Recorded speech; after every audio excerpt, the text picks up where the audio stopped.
Guys, அது சரியா April 24, 2025 வட இந்தியாவில் ஹரியானா மாநிலத்தில் ஃபரீதாபாத் பகுதியில் இருக்கிற ரோஷன் நகர் என்ற ஒரு இடம். இந்த இடத்துல தான் 54 வயதில் இருந்த பூப் சிங் தன்னுடைய மகன், மகள் மற்றும் மனைவி கூட சந்தோஷமா ஒரு பெரிய மாடி வீட்டில் வாழ்ந்துகிட்டு இருக்காரு. இவர் ஏப்ரல் 24 ஒரு திருமணத்துக்கு வெளியூருக்கு போயிட்டு தன்னுடைய மனைவி கூட அன்றைய தினம் காலை நேரத்தில் ஒரு 8 மணிக்கெல்லாம் வீட்டுக்கு வந்திருக்காரு. அப்படி வீட்டுக்குள்ள பார்க்கும்போது அவருடைய மகள் மட்டும்தான் அந்த இடத்துல இருக்காங்க. ஆனால் தனு என்ற ஒரு பெண் மட்டும் அந்த வீட்டில் இல்லாததுனால வீட்டோடைய ஃபர்ஸ்ட் ஃப்ளோர், செகண்ட் ஃப்ளோர்னு எல்லா இடத்துலையுமே தேடி பார்க்குறாரு. ஆனால் எங்கே தேடியுமே தனு கிடைக்காததுனால உடனடியாக வேகமாக பதறி அடித்தபடி வெளியில் அக்கம் பக்கத்தில் இருக்கிற ஆட்கள் கிட்ட இந்த தனு எங்கேயோ ஓடி போயிட்டா, எங்கே போனானே தெரியல அப்படின்னு பதட்டத்தோடையும் பயத்தோடையும் ஒரு மாதிரி சொல்லி இருந்திருக்காரு. இதை பார்த்து அங்கே இருந்த பொதுமக்கள் எல்லாருக்கும் தனுவை பற்றி மிகப்பெரிய ஒரு கவலை தான் ஏற்பட ஆரம்பிக்குது. ஏன்னா இந்த தனு 2 வருஷத்துக்கு முன்னாடி தான் இந்த வீட்டுக்கு பூப் சிங்கருடைய மகனான அருண் சிங்கை திருமணம் பண்ணி இந்த வீட்டுக்கு வந்திருக்காங்க. அப்படிப்பட்ட இந்த தனு எதனால வீட்டில் இருந்து காணும், ஏன் ஓடி போனா அப்படின்ற சந்தேகம் தான் சுத்தி இருந்தவங்களுக்கு ஒரு சந்தேகம் எழ ஆரம்பிச்சது. இதனால பூப் சிங்குடைய குடும்பத்தார்கள் பல இடங்கள்ல இந்த தனுவை தேட ஆரம்பிக்கிறாங்க. தனுவுடைய அப்பா அம்மா வீடு, தனுவுடைய சொந்தக்காரங்க, இவங்களுடைய சொந்தக்காரங்க அப்படின்னு பல இடங்களை இந்த தனுவை தேடி பார்க்குறாங்க. ஆனா எங்க தேடியுமே அன்றைய நாள் இரவு முழுக்க கூட தனு கிடைக்கவே இல்லை. ரிட்டன் வீடு கூட சேரவே இல்லை. தனுவை கடைசியா பார்த்தது யாருன்னா இந்த பூப் சிங்கோடைய மகளான காஜல் தான். தனுவுடைய கணவரான அருண் வெளியில வேலைக்கு போயிட்டதாகவும் இந்த பூப் சிங்கும் அவருடைய மனைவியான சோனியாவும் பக்கத்து ஊர்ல தன்னுடைய சொந்தக்காரர் ஒருத்தருக்கு திருமணங்கிறதுனால அந்த நிகழ்ச்சிக்கு இந்த கணவன் மனைவி 2 பேரும் போயிருந்திருக்காங்க. ஏற்கனவே முதல் வாரத்தில் போன தன்னுடைய மனைவியை பிக்கப் பண்ணிட்டு வருவதற்காக தான் இந்த பூப் சிங் முதல் நாள் வாகல கிளம்பி போயிருந்திருக்காரு. இப்போ அந்த வீட்டில் முதல் நாள் இரவு இருந்ததுன்னா இந்த பூப் சிங்கோடைய மகளான காஜல், 2வது மருமகளான தனு. ஆனா காஜல் கிரவுண்ட் ஃப்ளோர்ல அன்றைய தினம் தூங்குனதாகவும் இந்த தனு ஃபர்ஸ்ட் ஃப்ளோர்ல தூங்குனதாகவும் எந்த நேரத்தில் தனு எழுந்து போனான்னு எனக்கு தெரியாதுன்னு இந்த காஜல் சொல்லி இருந்திருக்காங்க. இன்னொரு பக்கம் இந்த தனுக்கு ஏற்கனவே இந்த வீட்டில் இருக்க விருப்பம் இல்லாத மாதிரியும் நான் சீக்கிரமாவே இந்த வீட்டை விட்டு ஓடி போயிடுவேன் அப்படின்ற மாதிரி ஒரு வீடியோ கூட ரெக்கார்ட் பண்ணி இருந்திருக்காங்க. அந்த வீடியோவுமே அக்கம் பக்கத்தில் இருந்தவங்க பார்த்து இருந்திருக்காங்க. அதுக்கப்புறம் அடுத்த நாள் ஏப்ரல் 25, 2025 வாக்குல பக்கத்தில் இருக்கிற பல்லா போலீஸ் ஸ்டேஷன்ல போயிட்டு இந்த தனுவுடைய கணவரான அருண் சிங் தன்னுடைய மனைவியை நேத்தில இருந்து காணும் அப்படின்னும் சீக்கிரமா எங்களுக்கு கண்டுபிடிச்சு கொடுங்க, ஏன்னா அவளுக்கு இன்டெலெக்சுவல் டிசபிலிட்டி இருக்கு, அதாவது அறிவுசார் குறைபாடு கொஞ்சம் இருக்கு, அதனால அவளை எப்படியாவது எங்களுக்கு கண்டுபிடிச்சு கொடுங்க அப்படின்ற மாதிரி சொல்லி இருந்திருக்காரு. இன்னொரு பக்கம் போலீஸ் ஆபீசருமே இந்த கேஸ் எடுத்து விசாரிக்கிறோம்னு சொல்லிட்டு அந்த குடும்பத்தாரை அனுப்பிச்சு இருந்திருக்காங்க. மெல்ல மெல்லமா இந்த செய்தி தனுவுடைய குடும்பத்தார்களுக்கு போய் சேருது. அவங்களுமே ஒரு பக்கம் தேடுறாங்க. இன்னொரு பக்கம் இந்த பூப் சிங் இந்த தனுவை காணும் அப்படின்னு சொல்லிட்டு மிஸ்ஸிங் போஸ்டர்லாம் அடிச்சு அந்த சிட்டியில இருக்கிற பல இடங்கள்ல ஒட்டி இருந்திருக்காரு. அந்த போஸ்டர்ல தனுவுடைய அங்க அடையாளங்கள், அவங்களுடைய வயசு என்ன, அவங்களுடைய ஹைட் என்ன, அவங்களுடைய வெயிட் என்ன, அவங்க கடைசியா என்ன ட்ரெஸ் போட்டிருந்தாங்க அப்படின்ற முதற்கொண்டு எல்லாத்தையுமே டீட்டெயிலா அச்சடிச்சு அதுல அட்ரஸ், கான்டாக்ட் நம்பர் எல்லாத்தையுமே போட்டு அந்த மிஸ்ஸிங் போஸ்டரை பல்வேறு இடங்கள்ல ஒட்டி இருக்காரு. இன்னொரு பக்கம் அங்க வரக்கூடிய சில நபர்கள் கிட்ட அந்த போஸ்டரை கூட காட்டி இந்த பொண்ணு எங்கேயாவது பாத்தீங்களா அப்படின்ற மாதிரி நடந்தே பல நாட்கள் கிட்ட அவர் தேட ஆரம்பிக்கிறாரு. பட் எங்க தேடினாலுமே இந்த தனுவை பத்தின ஒரு பொட்டு எவிடன்ஸ் கூட அவங்களுக்கு கிடைக்கவே இல்லை.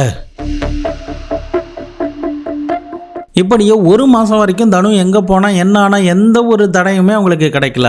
ஆனா தனுவுடைய அப்பா அம்மா தங்கி இருக்கிற சிகோகாபாத்துக்கு மே 26, 2025 வாக்குல தனு காணாம போய் சரியா 1 மாதம் கழித்து ஒரு லெட்டர் ஒன்று அவங்களுக்கு வந்திருக்கு. அந்த லெட்டர் தனு கிட்ட இருந்து தான் வந்திருக்கு. அந்த லெட்டரை படிச்சு பார்க்கும்போது எனக்கு தெரிஞ்ச ஒரு கம்ப்யூட்டர் இன்ஜினியர் கூட எனக்கு ஒரு பழக்கம் ஏற்பட்டுச்சு. நான் 2 முறை அந்த பையன் கூட ஓடி போறதுக்கு முயற்சி பண்ணேன். ஆனா ஃபேமிலியை பத்தின நினைப்பு எனக்கு அடிக்கடி வந்துருங்கிறதுனால நான் அதை பண்ணாம இருந்தேன். ஆனா இந்த முறை நான் அவன் கூட ஓடி போயிட்டேன். நான் சந்தோஷமா ஒரு இடத்துல நிம்மதியா தான் இருக்கேன், அதனால என்னை யாரும் தேட வேண்டாம் அப்படின்ற மாதிரி ஒரு லெட்டர் ஒன்று அந்த அப்பா அம்மாவுக்கு கிடைச்சிருக்கு. அந்த லெட்டரை படிச்சு பார்த்ததுமே அந்த அப்பா அம்மாவுக்கு தோன்ற ஒரு விஷயம் என்னன்னா, ஒரு பக்கம் தன்னுடைய மகள் உயிரோட சேஃபா இருக்கா அப்படின்னு நினைச்சாலுமே இன்னொரு பக்கம் அவ எங்க இருக்கா அப்படின்ற எந்த டீட்டெயிலுமே அவங்களால அந்த லெட்டர்ல படிக்க முடியல. அதை தவிர ஃப்ரம் அட்ரஸுமே அந்த லெட்டர்ல இல்ல. இதனால இந்த வழக்கை விசாரணை பண்ற போலீஸ் ஸ்டேஷன்ல போயிட்டு இப்படி ஒரு லெட்டர் வந்திருக்கு இருக்கு அப்படின்ற மாதிரி சொல்லி இருந்திருக்காங்க. பட் தொடர்ந்து போலீஸ் ஆஃபீஸர் அந்த லெட்டரை படிச்சு பார்த்ததுக்கு பிறகும் கூட தனு எங்க போனாங்க என்ன ஆனாங்க அப்படின்ற எந்த டீட்டெயிலுமே அவங்க கண்டே பிடிக்கல. தனுவுடைய அப்பா மட்டும் தொடர்ந்து போலீஸ் கிட்ட என்னுடைய மகள் ஓடி போயிருக்கலாம் சான்ஸ் இல்லை சார், எப்படியாவது நீங்க கண்டுபிடிச்சு கொடுங்க, இந்த வழக்கை சீரியஸா எடுத்து விசாரணை பண்ணுங்க அப்படின்னு போலீஸ் ஸ்டேஷனுக்கு ஏறாத நாட்களே கிடையாது. தொடர்ந்து 2-3 மாதங்கள் கிட்ட கெஞ்சினதுக்கு பிறகுதான் அந்த போலீஸ் நான் இந்த கேஸை எடுத்து விசாரிக்கிறேன் அப்படின்னு தனுவுடைய அப்பா கிட்ட சொல்றாங்க. ஆனா அங்க இருந்த போலீஸ் ஆபீசருக்கு இந்த வழக்கு நம்மள தூங்க விடாம செய்ய போகுதுங்கிறது அன்றைய தினம் தெரியாமலே போயிருந்திருக்கு. அன்னைக்கு தனுக்கு என்னதான் நடந்துச்சு? தனு உண்மையிலே ஓடி போனாங்களா, அப்படி இல்லைன்னா வேற இடத்துல எங்கேயாவது உயிரோட இருக்காங்களா, போலீஸ் அதிகாரிகள் இதை கண்டுபிடிச்சாங்களா இல்லையா, போலீஸ் ஆபீசருக்குமே இந்த வழக்கில் இருந்த சிக்கல்கள்லாம் என்னென்ன? கடந்த மாதம் வட இந்திய முழுக்க ரொம்பவே பரபரப்பா பேசப்பட்ட ஒரு திகில் நிறைந்த ஒரு கொடூரமான சம்பவத்தை தான் இன்னைக்கு நம்ம அலசி ஆராய போறோம். வீடியோவை எங்கேயுமே ஸ்கிப் பண்ணாம தொடர்ந்து பாருங்க. நான் உங்கள் Babu Shankar and welcome to Babu Shankar files.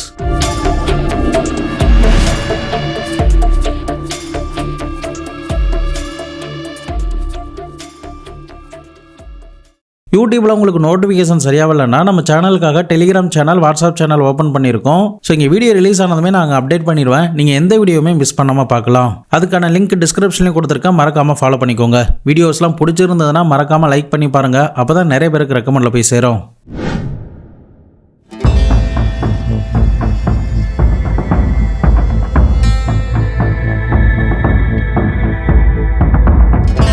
ஷிகோகாபாத் அப்படின்ற பகுதியை சேர்ந்தவர்கள் தான் இந்த குக்கிங் ராஜ்புட். இந்த ராஜ்புட்டுக்கு மொத்தம் 2 மகள்கள். முதலாவதா பிரீத்தி, ரெண்டாவதா தான் இந்த தனு.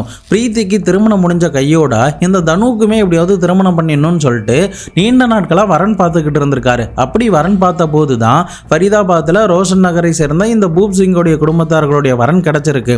அதன் அடிப்படையில் தான் இந்த அருண் சிங்க்கு 2023 ஜூன் 21 திருமணம் பண்ணி வச்சிருந்திருக்காங்க. திருமணமாகி தனுவுமே அந்த வீட்டுக்கு வந்ததுக்கு பிறகு சந்தோஷமா தான் தன்னுடைய வாழ்க்கையை தொடர்ந்து இருக்கா. இன்னொரு பக்கம் அருண் தன்னுடைய ஃபேமிலி பிசினஸா பார்த்துக்கிட்டு இருக்காங்க. இவங்க இருக்கிற அந்த ஏரியாவில் அந்த ஸ்போர்ட்ஸ் சம்பந்தமான டிஷர்ட்லாம் அடிக்கக்கூடிய தொழில் தான் பார்த்துக்கிட்டு வராங்க. இப்படி நல்ல குடும்பத்தில் இந்த தனு வாக்கப்பட்டு இருந்த நேரத்தில் தான் திடீர்னு திருமணமாகி 2 மாதத்திலேயே அவங்க மர்மமான முறையில் காணாம போயிருந்திருக்காங்க.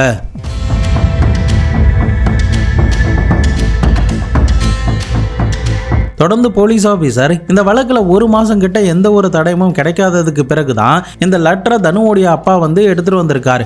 அந்த லெட்டரை படிச்சு பார்க்கும்போது போலீஸ் ஆபீசருக்குமே சில சந்தேகம் எழ ஆரம்பிக்குது. ஏன்னா யூஸ்வலா நம்ம ஒரு ஆள் பேசுறோம்னா அந்த மாதிரி தான் லெட்டர்லயுமே எழுதியிருப்போம். ஆனால் லெட்டர்ல தனு பேசுற மாதிரியான எந்த ஒரு வார்த்தைகளும் இடம்பெறவே இல்லை. அதை தவிர அந்த லெட்டர் கையாலலாம் எழுதப்படலை, கம்ப்யூட்டர்ல டைப் பண்ணி தான் அதை பிரிண்ட் எடுத்திருக்காங்க. ஸோ இதெல்லாம் வச்சு பார்க்கும்போது ஒருவேளை இந்த தனுக்கு சம்பந்தப்பட்டவங்க, அப்படி இல்லைன்னா தனுக்கு ஆகாதவங்க எங்க நம்ம மாட்டிடக்கூடாது அப்படிங்கிறதுக்காக பக்காவா ப்ரீ பிளான் பண்ணி தான் ஒரு பிரில்லியன்ட் அப்படிங்கிறத காட்டுறதுக்காக இந்த மாதிரி கம்ப்யூட்டர்ல டைப் பண்ணி இந்த பிரிண்ட் அவுட்டை எடுத்திருக்கணும் அப்படின்ற ஒரு சந்தேகம் போலீஸ் ஆபீசருக்கு முதற்கட்டமா இந்த இடத்துல எழ ஆரம்பிச்சுது. இந்த நேரத்துல தான் தனுவுடைய அப்பாவும் இந்த வழக்கை விசாரிங்க அப்படின்ற மாதிரி சொன்னதுக்கு பிறகு போலீஸ் இந்த வழக்குக்குள்ள வந்து ஆரம்பத்துல இருந்து விசாரிக்க ஆரம்பிக்கிறாங்க. தனுவுடைய அப்பா சொன்ன ஸ்டேட்மெண்ட் என்னன்னா, பூப் சிங்கோடைய குடும்பத்தார்களை நீங்கள் விசாரிச்சிங்கன்னா, அதுவும் கடுமையாக உங்களுடைய ஸ்டைலில் விசாரிச்சிங்கன்னா தனு எங்கே இருக்கா அப்படின்ற விஷயம் வந்து உங்களுக்கு தெரியும். அதனால் அந்த விஷயத்தை மட்டும் எப்படியாவது பண்ணுங்க அப்படின்னு கெஞ்சி கேட்டிருந்திருக்காங்க. அதன் அடிப்படையில் தான் போலீஸ் ஆஃபீஸர் இந்த பூப் சிங் அப்படின்றவரை கஸ்டடியில் எடுத்து தொடர்ந்து விசாரணை பண்ண ஆரம்பிக்கிறாங்க. அப்படி தொடர்ந்து விசாரணை பண்ணும்போது தான் தனு எங்கே இருக்கா அப்படின்ற ஒரு விஷயத்தையே அவன் சொல்லியிருந்திருக்கான். அதன் பிறகு தான் போலீஸ் ஆஃபீஸர் சரியா இந்த பொண்ணோடைய 2வது திருமண நாள் வரப்போறதுக்கு முதல் நாள் வாக்குல சரியா ஜூன் 20, 2025 வாக்குல பூப் சிங்கோடைய வீட்டுக்கு போலீஸ் ஆபீசர் போயிருந்திருக்காங்க. போலீஸ் ஆபீசர் போறதுக்கு முன்னாடியே ஜேசிபியுமே அந்த வீட்டுக்கு வர சொல்லி அந்த வீட்டோடைய வாசல்ல 10 அடிக்கு தோன்றாங்க. அப்படி தொடர்ந்து தோண்டிக்கிட்டே இருக்கும்போது அக்கம் பக்கத்தில் இருக்கிற மக்கள் எல்லாருமே அந்த இடத்துல சந்தேகத்தோட கூட ஆரம்பிக்கிறாங்க. இது ஒரு பக்கம் இருக்க, ஜேசிபியும் தொடர்ந்து மண்ணள்ளி போட்டுக்கிட்டே வரும்போது தான் அந்த குழிக்குள்ள இருந்து ஒரு பயங்கரமான ஒரு வினோதமான துர்நாற்றம் வீச ஆரம்பிக்குது. அந்த துர்நாற்றம் வேற எங்கிருந்தும் வரல, காணாம போன தனுவுடைய உடம்புல இருந்து தான் வந்திருக்கு.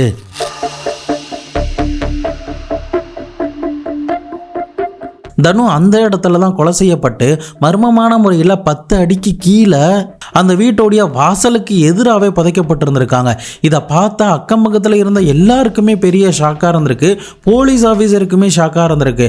அக்கம் பக்கத்தில் இருந்தவங்களாம் என்ன சொல்கிறாங்கன்னா, என்னதான் இந்த தனுக்கு 2 வருஷத்துக்கு முன்னாடி திருமணம் ஆயிருந்தாலும் கூட நாங்கள் யாருமே தனு கிட்ட பேசினதே கிடையாது. இவங்களுமே தனுவை எங்க கிட்ட பேச விட்டது கிடையாது. இதை தவிர இந்த ஊர்ல பெண்களுக்குன்னு ஏதாவது பூஜைகளோ சடங்கு முறைகளோ நடந்தா அந்த சடங்கு நிகழ்ச்சிகள்ல கூட இந்த தனுவை கலந்துக்க விட மாட்டாங்க. அதே நேரம் இந்த வீட்டுக்கு முன்னாடி ஏப்ரல் 20ஆம் தேதி குழி நோண்டினாங்க. அப்போ எதுக்காக நாங்க இதை நோண்டுறீங்க அப்படின்னு சொல்லி பூப் சிங் கிட்ட கேட்கும்போது, ட்ரைனேஜ் குழாயை ஃபிட் பண்ணணுங்கிறதுக்காக தான் நான் இதை தோன்றேன் அப்படின்ற மாதிரி சொன்னாரு. அந்த நேரத்தில் தான் அந்த ட்ரைனேஜ் மற்றும் சீவேஜ் சம்பந்தமான கனெக்ஷன் எல்லாமே எங்க தெருக்கெல்லாம் அங்கங்க தோண்டப்பட்டுக்கிட்டு இருக்கிறதுனால எங்களுக்கும் எந்த சந்தேகமும் வரல. ஆனா இப்படி தனுவை கொலை பண்ணி இதுலயே புதைச்சிட்டு இவ்வளவு பெரிய டிராமாவை இந்த பூப் சிங் நடத்துவார் அப்படிங்கிறத நாங்க கொஞ்சம் கூட எதிர்பார்க்கல அப்படின்னு சுத்தி இருந்த பொதுமக்கள் எல்லாருமே போலீஸ் கிட்ட ஒரு ஸ்டேட்மெண்ட்டை கொடுக்கறாங்க. ஆனா போலீஸ் ஆபீசர் இந்த பூப் சிங் கிட்ட விசாரிச்சதுல தான் அன்னைக்கு என்ன நடந்துச்சு அப்படின்ற ஒரு உண்மையை அவன் வாயில இருந்து கக்கி இருந்திருக்கான். சம்பவம் நடக்க போறதுக்கு ஒரு 3 நாட்களுக்கு முன்னாடியே இந்த பூப் சிங்கோடைய மனைவியான சோனியாவை பக்கத்து ஊரில் இருக்கிற அவங்க சொந்தக்காரங்களுடைய வீட்டில் திருமண நிகழ்ச்சிங்கிறதுனால அந்த பெண்மணியை அங்கே விட்டுட்டு வந்ததாகவும், அதுக்கப்புறம் என்னுடைய மகன் 21ஆம் தேதி இரவு நேரத்தில் வேலை இருந்துச்சுன்னு சொல்லி வெளியில் போயிட்டான். என்னுடைய மகளும் என்னுடைய மருமகள் மட்டும்தான் இருந்தாங்க. அப்போது கரும்பு ஜூஸில் நான் தூக்க மாத்திரையை கலந்து என்னுடைய மகளுக்கும் கொடுத்தேன், என்னுடைய மருமகளுக்கும் கொடுத்தேன். 2 பேருமே அதை குடித்ததுக்கு பிறகு அவங்க ரூமுக்கு தூங்க போயிட்டாங்க. என்னுடைய மகளான காஜல் கிரவுண்ட் ஃப்ளோரில் தூங்க போயிட்டா, என்னுடைய மருமகளான தனு ஃபர்ஸ்ட் ஃப்ளோரில் தூங்க போயிட்டாங்க. அதுக்கப்புறம் நல்லா அவங்க தூங்குனதுக்கு பிறகு ஃபர்ஸ்ட் ஃப்ளோருக்கு மயக்கத்தில் தூங்கிட்டு இருக்கிற தனுவுடைய கழுத்தை நெரிச்சு அவங்கள கொலை பண்ணிட்டு தரன்னு பெட்டிலேயே என்னால் தூக்க முடியாததுனால படிக்கட்டு வழியாவே கீழே வரைக்கும் இழுத்துட்டு யாராவது ஆள் நடமாட்டம் இருக்கா அப்படின்ற மாதிரி செக் பண்ணிட்டு தான் நான் ஏற்கனவே ட்ரைனேஜ் கனெக்ஷன் கொடுக்க போறேன்னு சொல்லி தோண்டி வச்சிருந்த அந்த பள்ளத்துக்குள்ள இந்த தனுவை போட்டுட்டு நானே மண்வெட்டியால எல்லா மண்ணையுமே மூடிட்டு பக்காவா எதுவுமே தெரியாத மாதிரி ஒரு 4 நாட்கள் கழிச்சு, அதாவது உடனடியாக சொன்னா ஏதாவது சந்தேகம் வந்துடும் அப்படிங்கிறதுக்காக ஏப்ரல் 24ஆம் தேதி தான் வெளியூருக்கு மேரேஜ் ஃபங்க்ஷனுக்கு போன என்னுடைய மனைவியை பிக்கப் பண்ணிட்டு வீட்டுக்கு வரும்போது என்னுடைய மருமகள் தனு இல்லை அப்படின்ற மாதிரி டிராமாவை நடத்தினேன். அதன் பிறகு அவ ஓடி போயிட்டா அப்படின்ற மாதிரி நான் எல்லாருக்கிட்டையும் சொன்னேன் அப்படின்னு இந்த பூப் சிங்கே போலீஸ் கிட்ட இந்த வாக்குமூலத்தை கொடுத்துருந்துருக்கான். பட் போலீஸ் ஆஃபீஸர் என்ன கேட்குறாங்கன்னா, நீ இந்த அளவுக்கு தனுவை கொலை பண்ணுறதுக்கு என்ன காரணம், அப்படி என்ன மோட்டிவ் அப்படின்னு சொல்லி கேட்கும்போது தான் அவ கல்யாணம் பண்ணி வந்ததுல இருந்தே எங்கள் வீட்டில் சரியில்லை சார், தினமுமே சண்டை தான் நடக்கும், எப்போ பார்த்தாலும் இந்த சண்டை நடந்துக்கிட்டே இருக்கிறதுனால இவ இல்லாமல் போயிட்டா நமக்கு எந்த பிரச்சனையுமே இல்லை அப்படின்னு எனக்கு தோணுச்சு. அதனால தான் ஒரு சதி திட்டத்தை நானே யாருக்கும் தெரியாமல் தீட்டினேன். அதன் அடிப்படையில் தான் கரும்பு ஜூஸில் தூக்க மாத்திரையை கலந்து கொடுத்து இந்த தனுவை கழுத்து நெரிச்சு கொலை பண்ணி இந்த இடத்துல புதைச்சிட்டேன். யாருக்குமே நான் அந்த இடத்துல குழி தோண்டும் போது சந்தேகமே வரல. அதனால நானுமே அதை அப்படியே மழுப்பி 4 நாட்கள் கழிச்சு தான் என்னுடைய மருமகள் எங்கேயோ ஓடி போயிட்டா அப்படின்ற மாதிரி டிராமா நடத்தினா அப்படின்னு ஒரு ஷாக்கிங்கான டீட்டெயிலை சொல்லி இருந்திருக்கான். போலீஸ் ஆஃபீஸர் உடனடியாக அவனை கைது பண்ணி கஸ்டடியில் எடுத்து அவனுக்கு எதிராக இருக்கிற ஆதாரங்கள் எல்லாத்தையுமே திரட்ட ஆரம்பிக்கிறாங்க. இன்னொரு பக்கம் தன்னுடைய மகளுடைய இப்படிப்பட்ட ஒரு கொடூர சம்பவத்தை பார்த்துட்டு அந்த அப்பா பயங்கரமா வேதனைப்பட்டிருக்காரு. இன்னொரு பக்கம் ஃபாரன்சிக் ஆஃபீஸரும் அந்த இடத்துல இருந்து கிடைச்ச சடலத்தை மீட்டு பிரேத பரிசோதனைக்காக தங்களுடைய லேபுக்கு எடுத்துட்டு போய்கிட்டு இருந்த அந்த நேரத்துல தான் தனுடைய அப்பாவுக்கு ஒரு பெரிய சந்தேகம் இந்த பூப் சிங் சொன்ன அந்த ஸ்டேட்மெண்ட்ல எழ ஆரம்பிக்குது.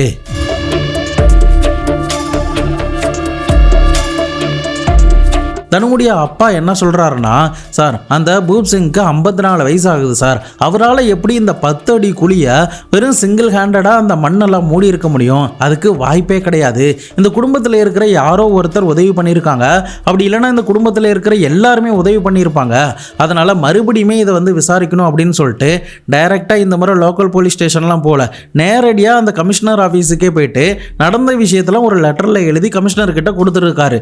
கமிஷனருமே அதை படிச்சு பார்த்து ஆமால அப்படின்னு அவருக்குமே சந்தேகம் எழுந்ததுக்கு பிறகுதான் இந்த வழக்கோடைய விசாரணையை லோக்கல் போலீஸ் கிட்ட இருந்து புடுங்கி கிரைம் பிரான்ச் போலீஸ் கிட்ட மாத்தி கொடுக்கிறாரு. அதுக்கப்புறம் தான் இந்த வழக்கோடைய ஒரிஜினல் இன்வெஸ்டிகேஷனே ஸ்டார்ட் ஆக ஆரம்பிக்குது.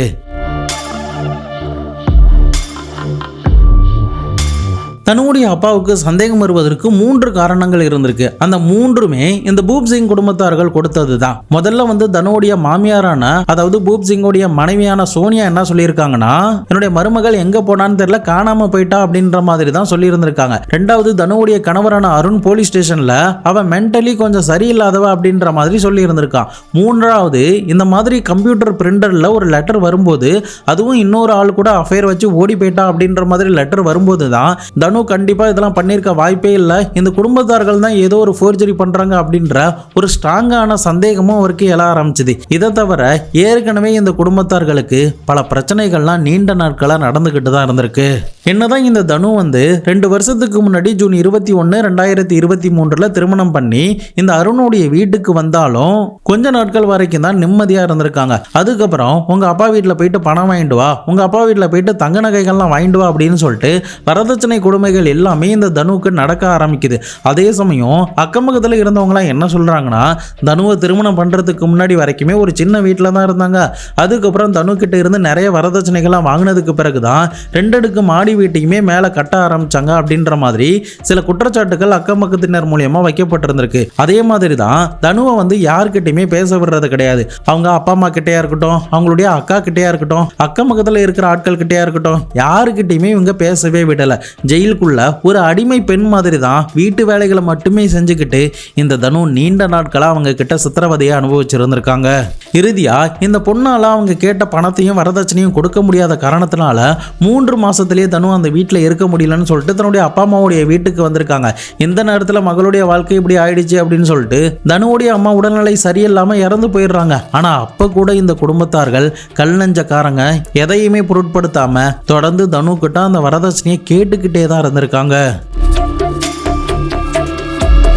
இப்படியே பல நாட்கள் வந்து இவங்களுடைய சண்டை போயிருந்திருக்கு. 3 மாசத்துல ரிட்டன் வீட்டுக்கு வந்த தனு ரிட்டன் அதுக்கப்புறம் பூப் சிங்கோடைய வீட்டுக்கு போகவே இல்லை. இறுதியா இந்த தனுவோடைய அப்பா என்ன பண்ணியிருந்திருக்காரு, அந்த கிராம பஞ்சாயத்துல போயிட்டு படி கட்டி இருந்திருக்காரு. அதாவது ஒரு புகார் மாதிரி கொடுத்து அந்த கிராம பெரியவர்கள் எல்லாம் கூப்பிட்டு 2 குடும்பத்தையும் விசாரணை பண்ணுவாங்க. அப்படி விசாரணை பண்ணி எது நல்லது கெட்டது அப்படின்னு கிட்டத்தட்ட ஊர் நாட்டாம ஸ்டைல்ல அந்த மாதிரி ஒரு ஜட்ஜ்மெண்டா அந்த ஊர் பஞ்சாயத்துல இருந்து கொடுத்திருக்காங்க. அது என்னன்னா, தனு கிட்ட இனிமே வரதட்சணை எல்லாம் கேட்க கூடாது, தனு கூட சேர்ந்து இனிமே அருண் வாழணும் அப்படின்ற மாதிரி சொல்லிடுறாங்க. அதன் அடிப்படையில் தான் தனு எந்த விருப்பமுமே இல்லாம 2 குடும்பத்தார்களும் பெரியவங்களும் சொன்னாங்க அப்படின்ற ஒரே வார்த்தைக்காக அந்த பொண்ணு தன்னுடைய மனசை கல்லாக்கிக்கிட்டு மறுபடியுமே இந்த அருணுடைய வீட்டுக்குள்ள நுழையிறாங்க.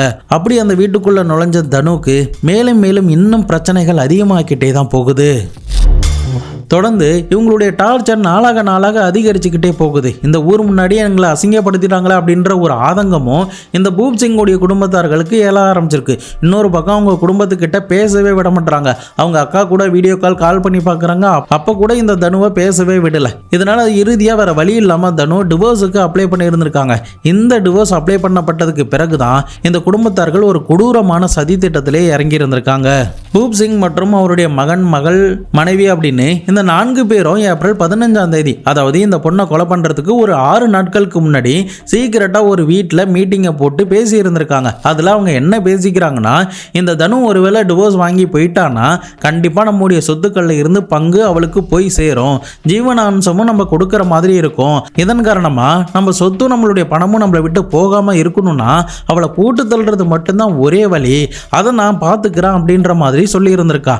அதன் அடிப்படையில் தான் ஏப்ரல் 18ஆம் தேதி தன்னுடைய மனைவியான சோனியாவை பக்கத்து ஊரில் தன்னுடைய சொந்தக்காரங்களுடைய வீட்டில் நடக்கக்கூடிய திருமண நிகழ்ச்சியில் விட்டுட்டு வந்திருக்காரு. இன்னொரு பக்கம் ஏப்ரல் 20ஆம் தேதி வீட்டு வாசல்லையே ஜேசிபியை வச்சு தான் குழி நோண்டி இருந்திருக்கான். அந்த நேரத்தில் அக்கம் பக்கத்தில் ஆட்கள் கிட்ட நான் ட்ரைனேஜ் சீவேஜ் கனெக்ஷன் கொடுக்கறதுக்காக அந்த குழியை தோன்றான் அப்படின்ற மாதிரி சமாளிச்சு இருந்திருக்கான். அதன் பிறகு ஏப்ரல் 21ஆம் தேதி நைட்டு நேரத்தில் கரும்பு ஜூஸ்ல தூக்க மாத்திரை கலந்தன்னு சொன்னால அந்த கரும்பு ஜூஸ்ல ஒரு கிளாஸ்ல மட்டும்தான் தூக்க மாத்திரை கலக்கப்பட்டிருந்திருக்கு. அதுவும் இந்த தனு குடிக்க போற அந்த கிளாஸ்ல மட்டும்தான். 2 பேருக்குமே அந்த ஜூஸ் கொடுக்கற மாதிரி இந்த பூப் சிங் ஒரு டிராமாவை பண்ணி இருந்திருக்கா. தூக்க மாத்திரை கலக்காத அந்த ஜூஸை தனு முன்னாடியே தன்னுடைய மகளையுமே குடிக்க வச்சிருக்கான். தனுவும் எந்த பிரச்சனையும் இல்லை அப்படின்னு நம்பிக்கையோட தான் அன்னைக்கு அந்த ஜூஸை குடிச்சிட்டு மாடியில இருக்கிற தன்னுடைய ரூம்ல போய் படுத்திருக்காங்க. ஆனா படுத்த வேகத்துக்கு அவங்களுக்கு தூக்கமும் மயக்கமும் அதிகமா இருந்ததுனால அடுத்து என்ன நடக்க போகுது அப்படிங்கிறது அவங்களுடைய நினைவுல கொஞ்சம் கூட பதியவே இல்லை. இறுதியா நள்ளிரவு 12 மணி நேரத்துல இந்த பூப் சிங் சிங், அவனுடைய மகனான அருண், அவனுடைய மகளான காஜல் அப்படின்னு இந்த 3 பேரும் தான் இந்த சதி வேலைகள்ல ஈடுபட போறாங்க. இப்ப தனு ஜூஸ் குடிச்சதுக்கு பிறகு அவன் நல்ல மயக்கத்துல இருக்கா அப்படிங்கிறது உறுதியானதுமே இந்த பூப் சிங் தன்னுடைய மகன் மற்றும் மகளை நீங்க கிரவுண்ட் ஃப்ளோர்ல போயிட்டு வெயிட் பண்ணுங்க, நான் வந்து அவளை கொலை பண்ணிடுறேன் அப்படின்ற மாதிரி சொல்லி இருந்திருக்கான். அதன் அடிப்படையில் தனுவுடைய ரூம்குள்ள நுழையும் போதுதான் அவனுடைய மொத்த எண்ணமும் அப்படியே மாற ஆரம்பிக்குது. ஆக்சுவலாக அன்னைக்கு அவன் கொலை பண்ணணும் அப்படிங்கிறது தான் போயிருந்திருக்கான். ஆனால் தனு படுத்து கிடந்த பொசிஷனை பார்த்துட்டு அவனுடைய மைண்டு மொத்தமாக மாற ஆரம்பிச்சு அவனுடைய லிமிட்டை கிராஸ் பண்ணி மயக்கத்தில் இருக்கிற தனுவை கொஞ்சம் கொஞ்சமாக தனக்கு தேவையான இச்சைகளுக்கு உள்ளாக்க ஆரம்பிக்கிறான். இறுதியா அவனுடைய இச்சைகள்லாம் முடிஞ்சதுக்கு பிறகு டோரை திறந்துட்டு வெளியில வரும்போது தான் அவனுடைய மகன் இருக்கான, அதாவது தனுவுடைய கணவனான இந்த அருண் வந்து என்னப்பா தனுவை கொலை பண்ணிட்டீங்களா இல்லையா அப்படின்ற மாதிரி கேட்கிறான். ஆனா அருண் அந்த இடத்துக்கு வந்ததுமே அவருடைய முகம் எல்லாமே படபடக்க ஆரம்பிக்குது. எங்க தன்னுடைய மகன் உள்ள போய் பார்த்துட்டு எல்லாத்தையும் கண்டுபிடிச்சிருவானோ அப்படின்ற ஒரு பதட்டமும் அவனுக்குள்ள ஏற்பட ஆரம்பிக்குது. இதன் காரணமாகவே பூப் சிங் என்ன சொல்லியிருந்திருக்கான், ஒரு 5 நிமிஷம் நான் உள்ள போய் கன்ஃபார்ம் பண்ணிட்டு வந்துடுறேன் அப்படின்னு சொல்லிட்டு அதுக்கப்புறம் தான் தனு தூங்கிட்டு இருக்கிற அந்த பெட்ரூம்க்கு வந்து அவளை கழுத்தை நெரிச்சு துடிக்க இந்த பூப் சிங் கொலை பண்ணியிருந்திருக்கான். மயக்கத்தில் இருந்த தனுக்கு தான் ஏன் சாகுறோம், எதுக்காக சாகுறோம், தான் சாகுறதுக்கு முன்னாடி தனக்கு என்ன நடந்துச்சு அப்படிங்கிற எதையுமே தெரிஞ்சுக்காமலே தான் அந்த பொண்ணு இறந்து போயிருந்திருக்காங்க. அடுத்த நாள் தன்னுடைய அப்பாவையும் அக்காவையும் பார்க்க போகலான்னு நினச்ச இந்த தனுக்கு இப்படி ஆகும் அப்படிங்கிறத அவங்க கொஞ்சம் கூட எதிர்பார்க்கவே இல்லை. அடுத்த கட்டமாக தன்னுடைய மகளான காஜல் கிட்ட இந்த பூப் சிங் கீழே ஏதாவது ஆள் நடமாட்டம் தெரியுதா அப்படிங்கிறத கன்ஃபார்ம் பண்ணு அப்படின்னு கிரவுண்ட் ஃப்ளோருக்கு அனுப்பியிருந்திருக்காரு. அதன் அடிப்படையில் காஜலும் அந்த வீட்டுக்கிட்ட வந்து பார்த்துட்டு யாராவது வந்துட்டு போகிறாங்களா அப்படின்ற மாதிரி நோட்டமிட்டு இருந்திருக்கா. அதுக்கப்புறம் தான் சரியாக 4 மணி வாக்கில் இந்த காஜல் இப்போ எடுத்துகிட்டு வரலாம் அப்படின்னு சிக்னல் கொடுத்ததுமே அதுக்கப்புறம் தான் இந்த அப்பா மகன் 2 பேருமே ஒருத்தன் கால்களை பிடிச்சிருக்கான், ஒருத்தன் கைகளை பிடித்தபடியே அந்த மாடிப்படியில இருந்து மெல்லமா கீழே இறக்கிட்டு வராங்க. அதன் பிறகுதான் ஏற்கனவே தோண்டி வச்சிருக்கிற அந்த 10 அடி குழிக்குள்ள இந்த தனுவுடைய சடலத்தை போட்டு அந்த குழிக்குள்ள மண் அள்ளி போட்டு மூடி இருந்திருக்காங்க. இவங்களுடைய அதிர்ஷ்டம் அன்னைக்குன்னு பார்த்து யாருமே சீக்கிரம் எழுந்திருக்கவே இல்லை. அதே நேரம் யாருடைய கண்ணுலையுமே இவங்க படவே இல்லை. அதுக்கப்புறம் தான் 3 நாட்கள் கிட்ட வெயிட் பண்ணி ஏப்ரல் 24ஆம் தேதி இவ எங்கேயும் ஓடி போயிட்டா அப்படின்ற மாதிரி டிராமாவை இந்த பூப் சிங் நடத்தி இருந்திருக்கான். ஆனா பூப் சிங் உண்மையிலே என்ன பண்ணா, இந்த தனுக்கு என்ன பண்ணா அப்படிங்கிறது செகண்ட் இன்வெஸ்டிகேஷன்ல தான் வெளியிலேயே தெரிய வந்துச்சு. மேற்கொண்டு இவன் மேல எந்த சந்தேகமும் வந்துடக்கூடாதுங்கிறதுக்காக மிஸ்ஸிங் போஸ்ட்லாம் அடிச்சு சின்சியரா அந்த பொண்ணை தேடுற மாதிரி பல டிராமாலாம் நடத்தி இருந்திருக்கான். ஆரம்பத்திலேயே இவங்க கம்ப்ளைண்ட் கொடுத்தப்பே போலீஸ் வந்து அந்த வீட்டை பார்த்துருந்தாங்கன்னா வீட்டுக்கு முன்னாடி என்ன புதுசா குழி தோண்டி இருக்கு அப்படின்ற சந்தேகம் இருந்திருக்கும். ஆனா அவங்க 1 மாசம் 2 மாசம் கழிச்சு தான் வந்து விசாரணையிலே இறங்கினதுனால எந்த எவிடன்ஸுமே அவங்களால முதற்கட்டமா கலெக்ட் பண்ணவே முடியல. அதனால தான் லோக்கல் போலீஸ் வந்து விசாரணை பண்ணப்ப கூட இந்த பூப் சிங்கோடைய குடும்பத்து மேல எந்த சந்தேகமுமே அவங்களுக்கு வரவே இல்லை. பட் இறுதியா தனுவுடைய அப்பாவுக்கு இருந்த அந்த சந்தேகம் தான் கமிஷனர் வரைக்கும் போயிட்டு அதன் பிறகு கிரைம் பிரான்ச் வந்து விசாரணை பண்ணும்போது தான் இந்த உண்மைகள் எல்லாமே இப்போதைக்கு வெளியில வந்திருக்கு. தொடர்ந்து இந்த பூப் சிங், அவனுடைய மனைவியான சோனியா, அவனுடைய மகனான அருண் சிங், அவனுடைய மகளான காஜல் அப்படின்னு இந்த 4 பேர் மேலேயுமே வழக்கு பதிவு பண்ணி தற்போதைக்கு ஜெயில் அடைச்சிருந்திருக்காங்க. தற்போதைக்கு இந்த வழக்கு நடந்துகிட்டு இருக்கிறதுனால இந்த 4 பேருக்கு என்ன தண்டனை கிடைக்க போகுது அப்படிங்கிறத பொறுத்து இருந்து நம்ம பார்க்கலாம். ஒரு குடும்பத்தோடைய ஈகோ, ஒரு குடும்பத்தோடைய பேராசை, எந்த விதத்திலையும் தப்பு பண்ணாத இந்த தனுவுடைய வாழ்க்கையில எவ்வளவு பெரிய தீங்கு விளைவிச்சிருக்காங்க அப்படிங்கிறத நிச்சயமா இந்த சம்பவத்தின் மூலமா நம்மளால தெரிஞ்சுக்க முடியும். உங்களுக்கு பணம் வேணும், வசதியா இருக்கணும், நிறைய நகை வேணும்னா அதுக்காக நீங்க தான் உழைக்கணுமே தவிர அடுத்தவங்க கிட்ட இருந்து புடுங்கினா நம்ம பணக்காரன் ஆயிட முடியும் அப்படின்னு நினைச்சா அது எந்த விதத்திலையுமே உங்ககிட்ட நிலைச்சியே நிற்காது. முடிஞ்ச அளவுக்கு இருக்கிறத வச்சுட்டு சந்தோஷமா வாழ பாருங்க. இந்த மாதிரி தேவையில்லாம பேராசைக்குள்ள போகும்போது தான் பல கிரிமினல் கேஸ்லயுமே போயிட்டு நிறைய பேர் மாட்டிக்கிறாங்க. என்னதான் இன்னைக்கு நவீன காலம்னு சொல்லப்பட்டாலுமே இந்த வரதட்சணை கொடுமை இந்தியாவில் அங்கங்க இன்னமும் நடந்துகிட்டு தான் இருக்கு. நீங்க இந்த மாதிரியான ஆட்கள் கிட்ட இருந்து விழிப்புணர்வா இருக்கணும் அப்படிங்கிறதுக்காக தான் இந்த ஒரு பதிவு. நீங்க இந்த பூப் சிங் பண்ண விஷயத்தை பத்தியும், பூப் சிங்கோடைய முதல் ஸ்டேட்மெண்ட், அதுக்கப்புறம் 2வது விசாரணையில தெரிய வந்த ஸ்டேட்மெண்ட் பத்தி என்ன நினைக்கிறீங்க அப்படிங்கிறதையும் மறக்காம கமெண்ட் பாக்ஸ்ல சொல்லுங்க. இதை பத்தி உங்களுடைய நண்பர்களும் தெரிஞ்சுக்கணும்னு நினைச்சீங்கன்னா அவர்களுக்கும் ஷேர் பண்ணி விடுங்க. நாளை மறுநாள் வேற ஒரு கிரைம் கேஸோட வேற ஒரு வீடியோல உங்களை வந்து சந்திக்கிறேன்.